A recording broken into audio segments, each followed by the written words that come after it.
Shalom. I hope everybody's having a good Shabbat. I wanted to go ahead and cover a topic that's mentioned in the scriptures. It's mentioned once, and it's found in Revelation chapter 3 in the letter to the church of Laodicea. And it reads here, "To the angel of the church of Laodicea write, the Amen, the faithful and the true witness, the beginning of the creation of Elohim says this, I know your deeds, that you are neither cold nor hot. I wish that you were cold or hot. So because you are lukewarm and neither hot nor cold, I will spew you out of my mouth." Now, the word here is lukewarm. And I'm going to just come out and say this. Everybody who claims and says that they're a Christian, that they believe, you've got probably 97% of the entire global population that's lukewarm. It's that bad. So, and the reason I say that is that we're going to get into what lukewarm is here. So, lukewarm, metaphorically speaking, is the condition of the soul wretchedly fluctuating between, torpor and fervo of love. So, torpor is the state of physical or mental inactivity, in other words, being lethargic or lackadaisical. Fervor is intense and passionate feeling of love. So, essentially, it's playing both sides of the fence. You're having people out there that are bouncing back and forth like on a ping pong table of having a very intense and passionate love for our Messiah and doing what he is commanded to do. And the other half of the time, it's, very lazy, laid back, really doesn't care. And this is simply what it boils down to, is not keeping the commandments. And, part of the problem is we have this insane doctrine out there. Actually, there's a few of them. You have the once saved, always saved, means once you're saved, you can pretty much live your life the way you want to, and you can never lose your salvation. False. You have the ones out there that, out of John 3:16, for Yahweh so loved the world that he gave his only begotten Son, that whosoever believes in him shall not perish, but have eternal life. So whoever believes in the Son. Then you have another crowd who jumps into, if you confess with your mouth that Yeshua is Lord and believe in your heart that Elohim raised him from the dead, you will be saved. So it's these doctrines that have created quite the mess, because it involves a lot more than simply believing or confessing. As a matter of fact, Yeshua said that if you love me, keep my commandments. So, how do you show that somebody that you love him, or how does a child show their parents that they love them? You do what they tell you to do. Do what you're told to do. Don't just speak it and put no action behind it. I understand that you've got people out there that say our salvation is through faith and not of works. Well, that's correct. You cannot gain your salvation by relying solely on your works. It doesn't work that way. No pun intended. But through your faith, you will naturally produce good works, and you would keep the commandments and do as they say, not out of salvation, but out of love. So you have to go back and look at some of the teachings that Yeshua put out. The Good Samaritan. Man's lying on a road, injured, sick. He was almost beaten to death, robbed, and virtually stripped naked.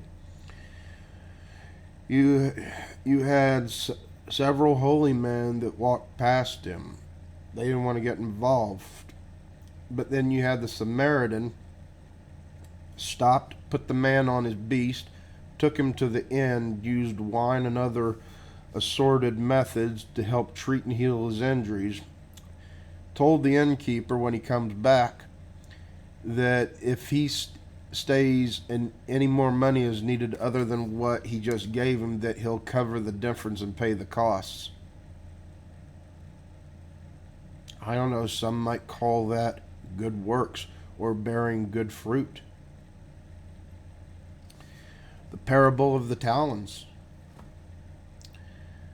The master left and gave his servants varied amounts of talents. And what people are curious, what a talent is essentially the equivalent of 77 pounds of gold. So, it's quite a bit.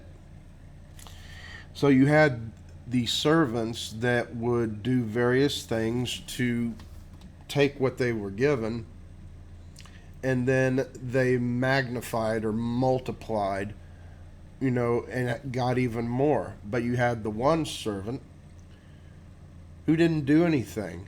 He decided to play it safe, and he went and buried it. And then when his master came back, he gave him the talent back. And just like his master said, all you would have had to have at least done is put it in the bank, and I could have gained some kind of interest on it.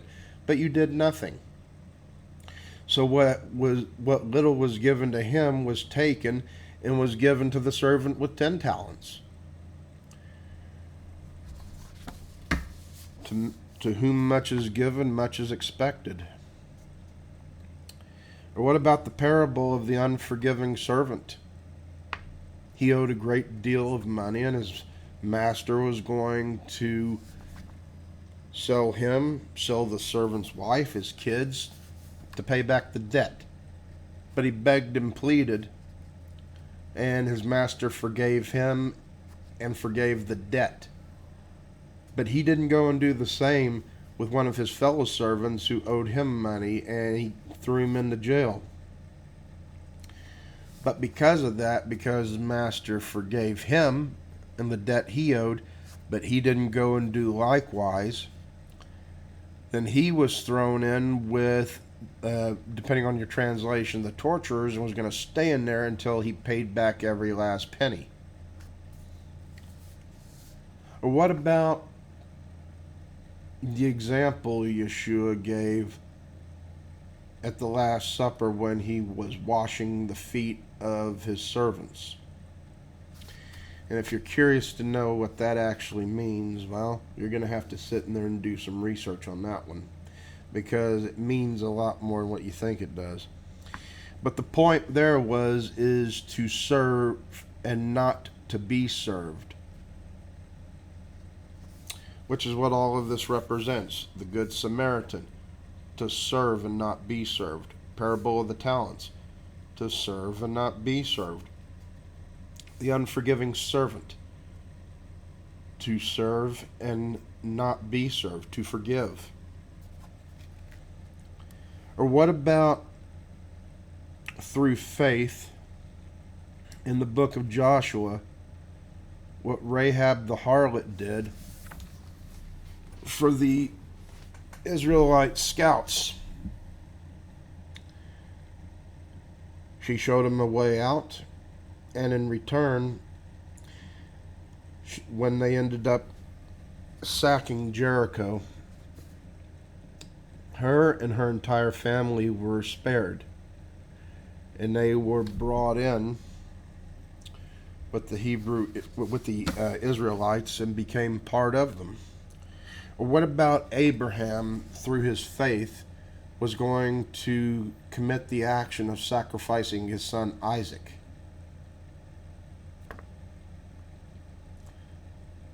But his faith led to the action to do what he was told to do.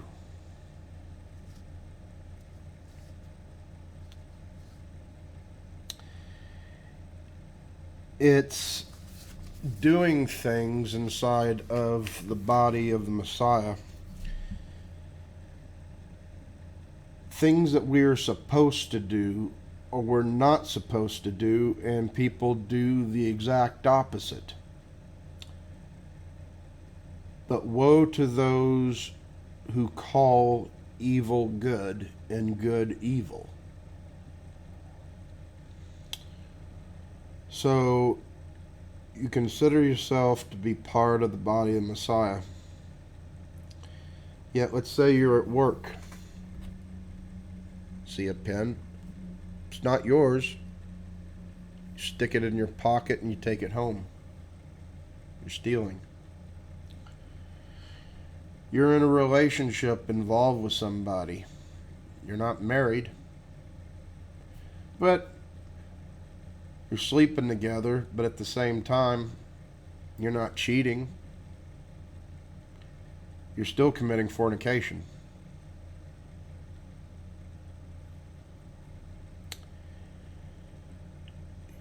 You don't show respect and honor your parents. That's part of the 10 Commandments. It's the 5th one, as a matter of fact.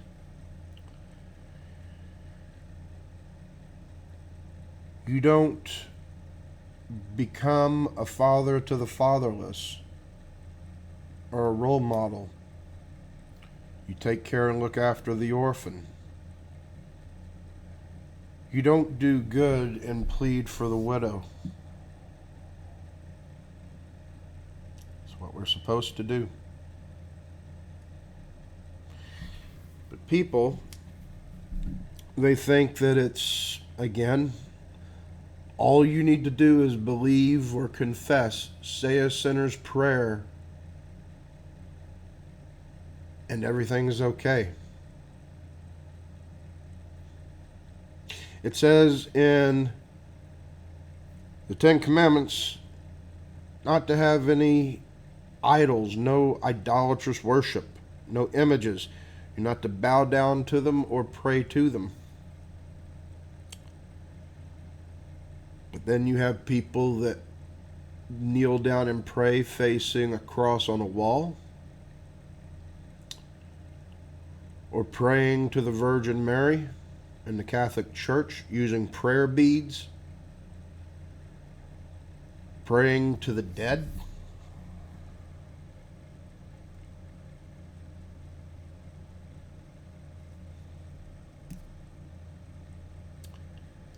It's just it consumes a multitude of things, and you have people out there that they've been taught and conditioned, and for some odd reason people for some reason people lose the ability to independently think for themselves. They go into an assembly and somebody's standing at a pulpit or teaching the lesson, and whatever they say, you just, in the crowd, like a bunch of lost sheep, you're just sitting there, nod your head, okay, okay, that sounds good, but you don't ever read and study what's written for yourselves. They say that the law and the commandments were done away with It no longer applies to us. Show me exactly where it's written and where it says that exactly. You can't. People want to take and twist the writings of Paul to make it sound like that. But Peter warns that those who are untaught and are not right in the head will take Paul's writings, who's already enough difficult to understand on its own merit, and will twist those scriptures to their own destruction. I'm going to read to you something from the book of Matthew.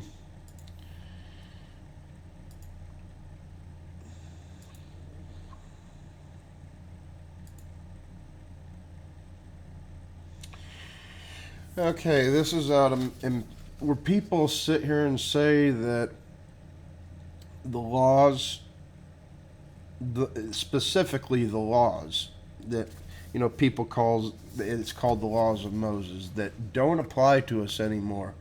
That's all done away with. Okay? Because when Yeshua was having his earthly ministry, there was no God. There was no Matthew, Mark, Luke, and John, the four Gospels. There were no letters or known as the epistles. There was none of that. The New Testament did not even exist.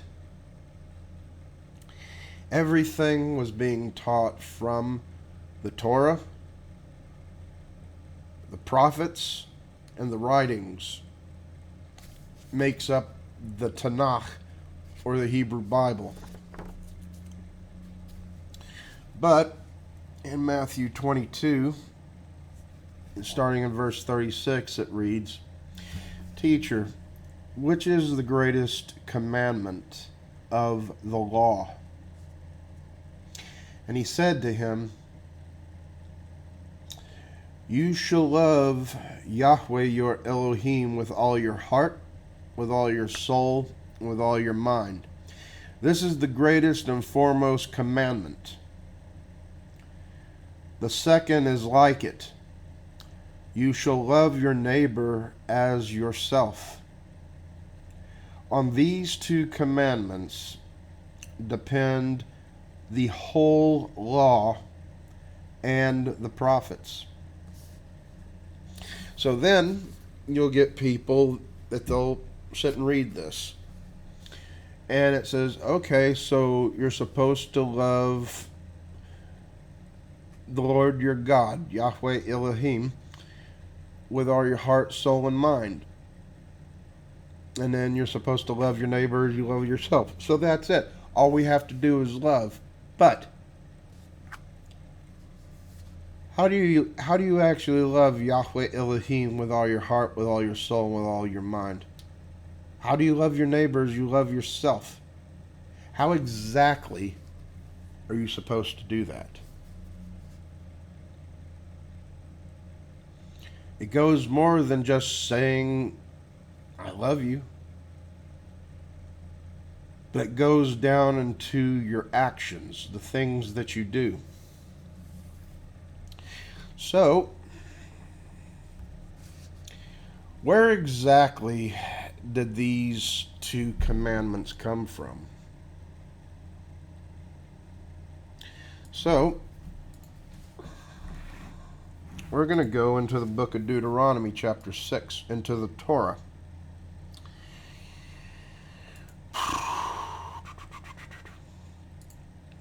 Okay. This is in Deuteronomy chapter 6. The part of the Bible that people claim that is no longer valid. It doesn't apply anymore. "Hear, O Israel, the Lord is our God. The Lord is one. Yahweh is our Elohim. Yahweh is one. or the Hebrew word for saying that the Lord or Yahweh is one is Echad.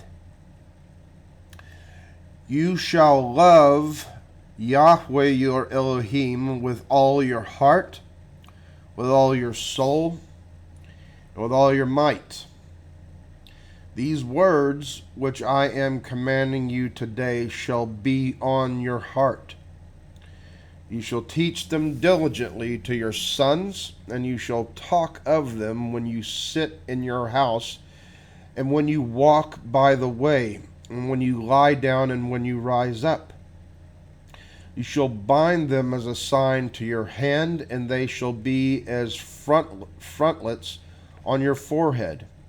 You shall write them on the doorposts of your house and on your gates.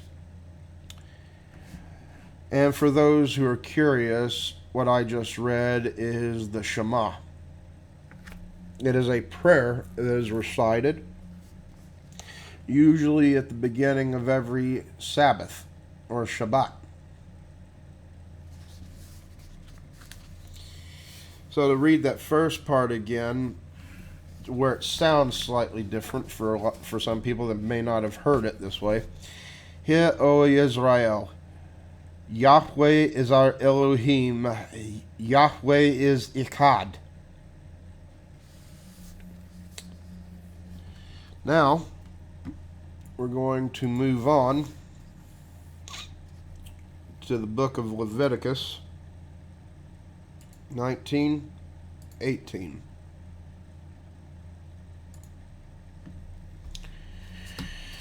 I'm going to read into this instead of just picking out verses, because that's where a lot of people get into trouble. You've got to read things in context. Starting in Leviticus 19, verses 17 and 18. You shall not hate your fellow countrymen in your heart. You may surely reprove your neighbor, but shall not incur sin because of him. You shall not take vengeance nor bear any grudge against the sons of your people, but you shall love your neighbor as yourself. I am Yahweh.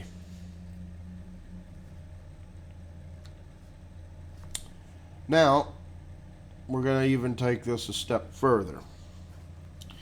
So we're supposed to love the Lord our God with all our heart, with all our soul, with all our might. And we're supposed to love our neighbor as we love ourselves. So we're going to go into the book of Exodus, chapter 20, to the Ten Commandments.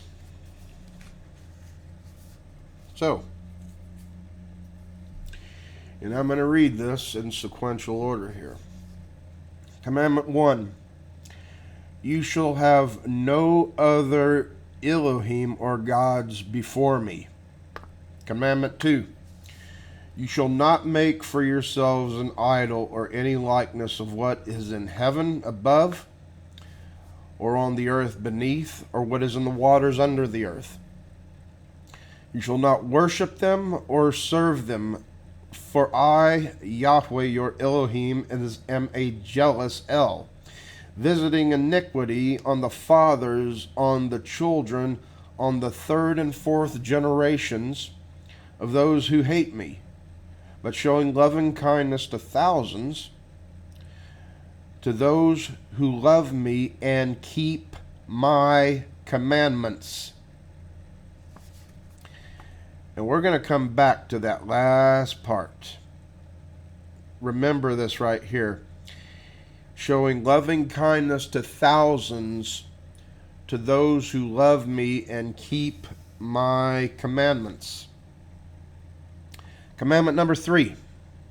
You shall not take the name of Yahweh your Elohim in vain, the Lord your God in vain. For Yahweh will not leave him unpunished who takes his name in vain. Commandment 4. Remember the Sabbath day to keep it holy. 6 days you shall labor and do all your work. But the seventh day is the Sabbath of Yahweh your Elohim.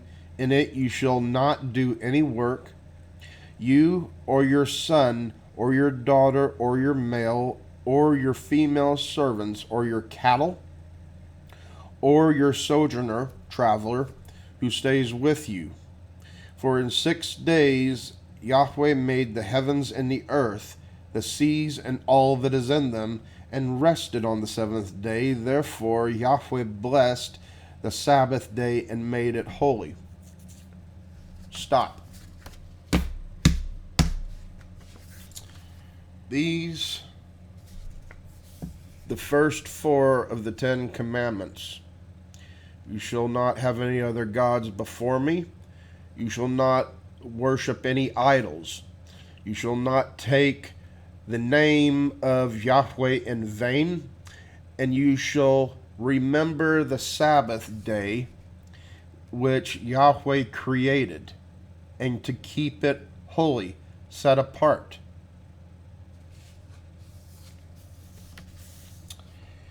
So you shall love the Lord your God with all your heart, with all your soul, with all your mind,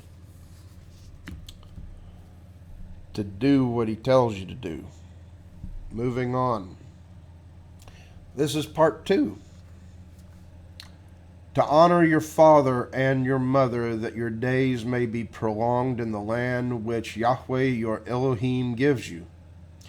You shall not murder. To honor your father and murder, that was the 5th commandment. Number 6, you shall not murder. Number 7, you shall not commit adultery. Number 8, you shall not steal. Number 9, you shall not bear false witness against your neighbor. And number 10, you shall not covet your neighbor's house. You shall not covet your neighbor's wife, or his male servant, or his female servant, or his ox, or his donkey, or anything that belongs to your neighbor. You shall love your neighbor as you love yourself. So, the 2 foremost commandments split the 10 commandments into 2 separate halves. In order to love the Lord your God, Yahweh, with all your heart, soul, and mind, you keep the first 4 commandments. And to love your neighbors, you love yourself, you keep the remaining 6 commandments, 5 through 10. And in order to understand how those are to be done and achieved, you have to understand the Torah and the laws that are written in the Torah. And you have to understand when Yeshua came and how he didn't come to do away with, but he came to make things fulfilled. He came to fulfill these things. He became to clarify, to make it where it was understood. He didn't come to do away with anything. But going back up here where I said, don't run away just yet.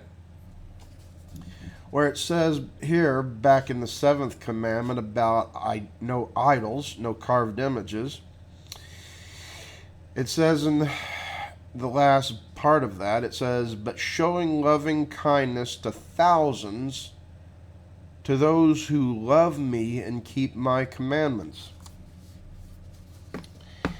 Interesting enough, Yeshua said that exact same thing. If you love me, keep my commandments.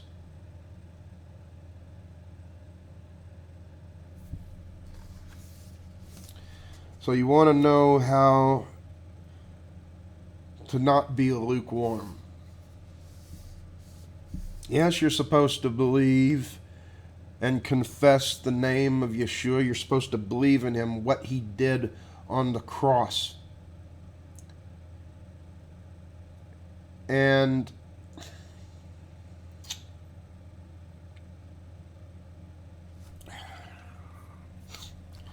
you're supposed to keep the commandments.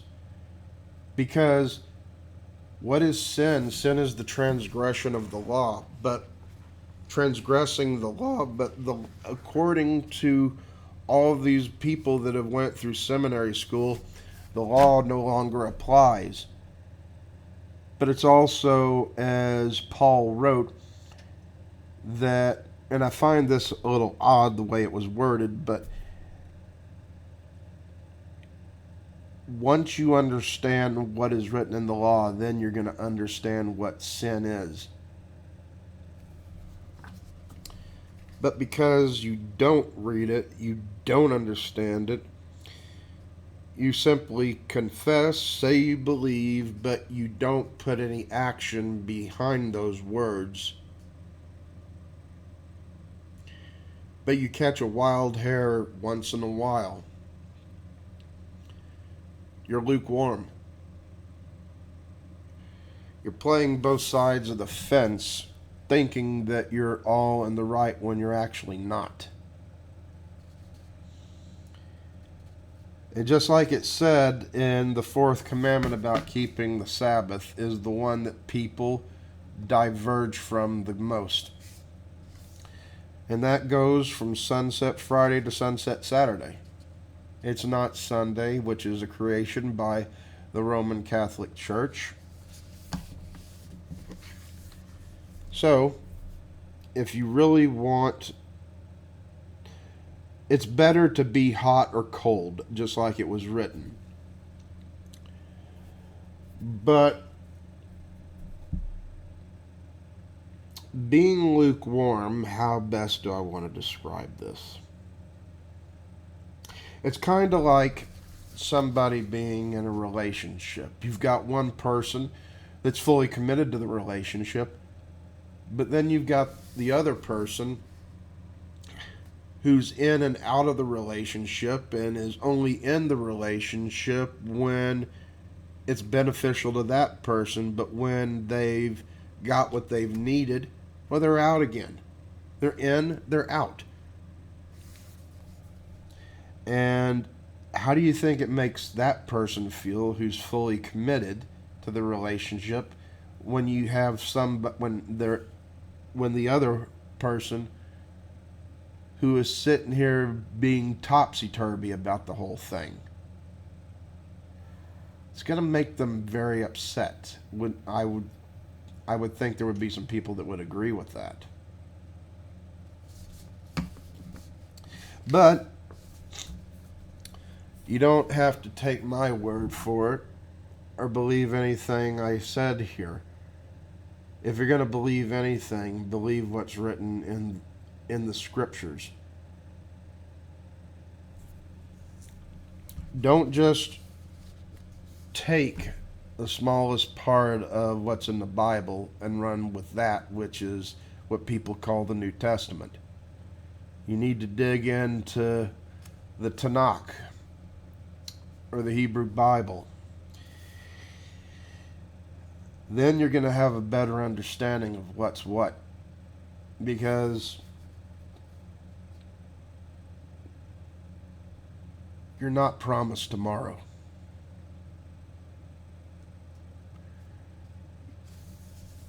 Everybody has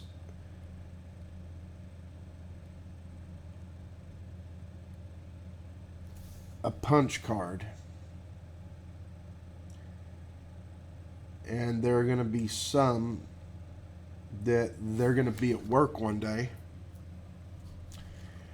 and then without warning they're going to get surprised with a pink slip. So with that, everybody, Shabbat Shalom.